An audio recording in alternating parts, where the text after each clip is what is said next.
अभी हमारे वहाँ दो वाक़यात ऐसे पेश आए हैं जिसकी वजह से पूरा शहर गमगीन है। एक तो ख़ुद हमारे शहर की बात है, यानी सीतापुर में चुंगी के पास एक मंदिर था। तो बताया ये गया कि सड़क की तोसी होनी है, सड़क को कुशादा करना है, तो ये बहाना बता करके उस मंदिर को तोड़ दिया गया। और हिंदू भाइयों की तरफ से ये बात कही गई कि ये मंदिर 25 साल पुराना है। और इसके अलावा जो एक बहुत ही ज़्यादा गम की ख़बर मौसूल हुई वो आज सुबह हुई कि जो हमारे पड़ोस में, शहर के पड़ोस में लहरपुर है एक कस्बा, वहाँ मस्जिद सैयदना उमर फ़ारूक रज़ी अल्लाह ताला अन्हु उसको शहीद कर दिया गया। बहरहाल दोनों तरह की बातें सामने आ रही हैं। जो अधिकारी हजरात हैं वो अपना डिफेंस कर रहे हैं और जो मस्जिद के ज़िम्मेदारान थे या इसी तरीके से हिंदू भाइयों की तरफ से जो मंदिर के ज़िम्मेदारान थे वो अपनी बातें कह रहे हैं। कौन गलत है कौन सही, इसका फ़ैसला तो बहरहाल वही लोग कर सकते हैं जो पूरी तरीके से कागज़ात की जानकारी रखते हैं कि क्या कैसे कागज़ात थे, कैसे नहीं कागज़ात थे। इस मौके पर चंद बातें हैं जो हम अपनी आवाम से कहना चाहेंगे बतौर हिदायत और बतौर गाइडेंस। पहली बात यह है कि देखिए, मस्जिद हो या मंदिर, कोई भी चीज़ अगर टूटती है तो हमें गम है। हम इंसाफ वाले लोग हैं, इसलिए हमारे धर्म में, हमारे मज़हब में इसकी इजाज़त ही नहीं है कि किसी के भी धार्मिक स्थल को तोड़ा जाए या उसको हटाया जाए। ठीक है, धार्मिक स्थल तो बहुत बड़ी बात होती है, किसी के घर को भी गिराने की इजाज़त नहीं है हमारे वहाँ, इल्ला ये कि आप वाकई कोई ऐसी मजबूरी पेश आ रही है तो आप गिरा सकते हैं, लेकिन आप उसका मुआवज़ा दें। तो सबसे पहले तो हम इन हज़रात के ज़िम्मेदारों से ये बात कहना चाहेंगे कि हालात निहायत नाजुक चल रहे हैं, इसलिए ये आपकी ज़िम्मेदारी है कि आप कागज़ात के मैदान में खरे उतरें। आपकी लिखा पढ़ी पक्की पोढ़ी होनी चाहिए।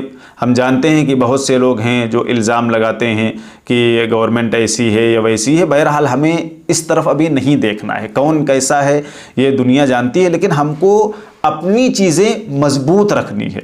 इसके बाद भी अगर हमारे साथ कोई हादसा होता है तो हम सब्र करेंगे और क्या कर सकते हैं। अगर आपके बकौल गवर्नमेंट जालिम है तो चलिए ठीक है, जालिम के जुल्म पर हम सब्र करेंगे, लेकिन अव्वल ये देखिए आप कि हमारी जिम्मेदारी क्या है। इन हालात में हमारी ये जिम्मेदारी है, जब आप देख रहे हैं कि हालात ऐसे चल रहे हैं तो आप अपनी लिखा पढ़ी और हर चीज़ बिल्कुल मेंटेन रखिए, ज़बरदस्त रखिए और पूरी तैयारी रखिए। अगर कोई मुसीबत आप पर आती है या आने वाली है तो उसके लिए आप मुकम्मल तौर पर तैयार हों। ये अपना माइंड सेट बनाएं, अपना जहन बनाएं। और बाकी रहा मसला चीज़ों को गिराने का, तोड़ने फोड़ने का, तो प्रशासन अगर इसमें ये चीज़ ऐड कर ले तो कितनी ज़बरदस्त चीज़ हो जाएगी कि चलिए ठीक है भाई, आप बता रहे हैं कि ये इल्लीगल है, या मंदिर का मसला था वो इल्लीगल था, आपको रोड की तोसी करनी थी, ठीक है ये भी एक ज़रूरत है, लेकिन कितना बेहतर होता कि अगर गवर्नमेंट इन चीज़ों का मुआवजा दे देती, क्योंकि भाई पूरी कम्युनिटी का और पूरे समाज का पैसा इन चीज़ों को बनने में लगता है और निहायत मेहनत और मशक्क़त के बाद ये चीज़ें खड़ी होती हैं। इसी तरीके से एक घर है, इस हुकूमत में जो सबसे बुरी चीज़ हमको लगती है वो ये लगती है कि आप ज़रा सी बात पर लोगों के घरों को मिसमार कर देते हैं, गिरा देते हैं। ठीक है, किसी ने कोई गलती की है, किसी ने कोई जुर्म किया है तो आप उसके जुर्म की सज़ा दीजिए ना, उसको, उस इंसान को टारगेट कीजिए। भाई अगर घर में और फैमिली में किसी एक शख्स ने कोई गलती की है, अब सज़ा उसके पूरे परिवार को मिल रही है, आपने उसका घर गिरा दिया। एक घर को बनाने में इंसान को सदियां लग जाती हैं, कितना टाइम लग जाता है। एक मस्जिद को बनाने में पूरी जनरेशन ख़त्म हो जाती है। एक मंदिर को बनाने में कितना इंसान मेहनत करता है, ये सब कुछ होता है। गवर्नमेंट के पास पैसों की कमी नहीं, किसी चीज़ की कमी नहीं, आप हम ही से टैक्सेस वसूल करते हैं, सारी चीज़ें करते हैं। तो अगर आप थोड़ा बहुत मुआवजा दे दें तो इसमें क्या हो जाएगा भाई। आपने मस्जिद तोड़ दी, चलिए ठीक है कोई बात नहीं, आपने ये मंदिर तोड़ दिया, ठीक है, आप दोनों फरीक़ैन को थोड़ा सा मुआवजा दे दें, इससे इनका गुस्सा भी कम हो जाए और इनकी नफ़रतें भी ख़त्म हो जाएं। वो तो दूसरे लोग हैं जो मंदिर के टूटने पर खुशी महसूस करते होंगे और मस्जिद के बनने पर खुशी महसूस करते होंगे, उनकी मेंटालिटी अलग है, वो जहर आलूद मेंटालिटी। लेकिन हमारी ये मेंटालिटी नहीं। घर किसी का हो, हमारे हिंदू भाई का हो वो घर है, हमारा घर हो वो घर है, मस्जिद हो वो भी हमारी अपनी है, मंदिर है वो भी हमारे हिंदू भाइयों के हैं। तो हर किसी की आस्था इन चीज़ों से जुड़ी होती है। अगर गवर्नमेंट या प्रशासन इतना काम कर ले कि ठीक है इल्लीगल है, आपने हटा दिया उस जगह से, लेकिन आपने उसका मुआवजा दे दिया, लेकिन किसी का घर तोड़ना ये तो सरासर नाइंसाफ़ी हम समझते हैं। भाई उस घर में औरतें होती हैं, छोटे छोटे बच्चे होते हैं। अब आपने किसी का घर तोड़ दिया, वो बेचारे कहाँ जाएंगे बेघर होकर के।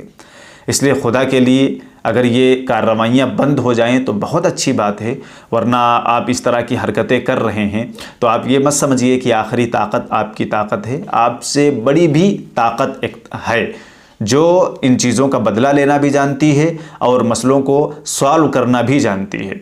इसलिए खुदा के लिए अगर ये चीज़ें ना हों तो मेरे ख़्याल से हमारे मुल्क का जो अमन व अमान है वो अच्छा रहेगा। और ख़ास तौर से हम पब्लिक को गाइड करना चाहेंगे, इस मौके पर हिदायत देना चाहेंगे कि आप क़तान कानून को हाथ में ना लें, कोई जो है एक्स्ट्रा जुडिशियल एक्टिविटी परफॉर्म ना करें जिसकी वजह से आप परेशानी में आ जाएं। आप ऐसा कुछ मत करें, बल्कि आप अपनी कानूनी लड़ाई लड़ें, आप कागज़ी तैयारी मुकम्मल रखें। यही मुतालबा आपसे है। तो ये चंद बातें थी जो प्रशासन से भी हमने जो है उनको भी एड्रेस किया और आवाम को भी एड्रेस किया कि आवाम की ज़िम्मेदारी है कि आप हर चीज़ लीगली अप्रूव्ड करवाएं और लीगली आप अपनी तैयारी मुकम्मल रखें। कोई लड़ाई लड़ें तो कानूनी लड़ाई लड़ें। और प्रशासन से ये अपील है कि खुदा के लिए बिल्डिंगें मिस्मार करना बंद करें। ये बहुत ख़तरनाक बात है। सारी ज़िंदगियां लोगों को लग जाती हैं ये काम करने में और आप एक झटके में बिल्डोज़र से जो है ज़मींदोज़ कर देते हैं चीज़ों को। तो ये ज़रा सी बात इंसानियत के ख़िलाफ़ है। तो मालिक से दुआ है कि हम सबको सही समझ अता फरमाए।